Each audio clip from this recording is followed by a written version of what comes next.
کیا رمضان میں تراویح چھوڑی جا سکتی ہے یا اکیلے پڑھنا جائز ہے؟ اگر مسجد میں جانا ممکن نہیں، تراویح سنت موقدہ ہے، جماعت سے پڑھنا ضروری نہیں ہے.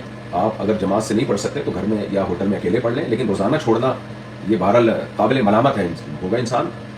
سنت موقدہ کو چھوڑ کے آپ قابل ملامت ہوتے ہیں کہ نبی صلی اللہ علیہ وسلم نے اتنی زیادہ ایک عمل کی ترغیب دی اور آپ اس کو ویلیو نہیں دے رہے. تو اس لیے واجب نہیں ہے تراویح، لیکن سنت موقدہ ہے. سنت موقدہ کا مطلب کہ اس کا اہتمام کرنا چاہیے، اور جو شخص وہ چھوڑے گا تو اس کو ملامت کی جائے گی کہ آپ کی نظر میں اتنی اہم سنت کی ویلیو کیوں نہیں ہے. تو بہرحال اگر سفر میں ہو آپ، تھکاوٹ زیادہ ہو تو چھوڑی بھی جا سکتی ہے. اور 20 رکعتیں سنت ہیں. اگر آپ کے لیے 20 پڑھنا مشکل ہو رہا ہو تھکاوٹ کی وجہ سے تو پھر some thing is better than nothing. جتنی پڑھنا ممکن ہو اتنی پڑھ لیا کریں، بالکل نہ چھوڑیں آپ. سنت بہرحال 20 رکعتیں ہی ہیں. اس پر میں دوبارہ بھی بیان بھی ایک ریکارڈ کرواؤں گا پاکستان جانے کے بعد انشاءاللہ.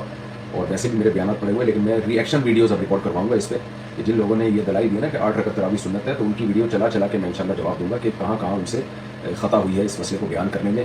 کیونکہ چاروں ائمہ کا اس پر اتفاق ہے کہ کم سے کم 20 رکعت تراویح سنت ہے، لیکن ہے یہ سنت موقدہ. اور جماعت سے پڑھنا لازم نہیں ہے. اس میں جماعت سے پڑھنا فضیلت کا عمل ہے. اگر جماعت سے نہیں پڑھ سکتے اکیلے بھی پڑھ سکتے ہیں.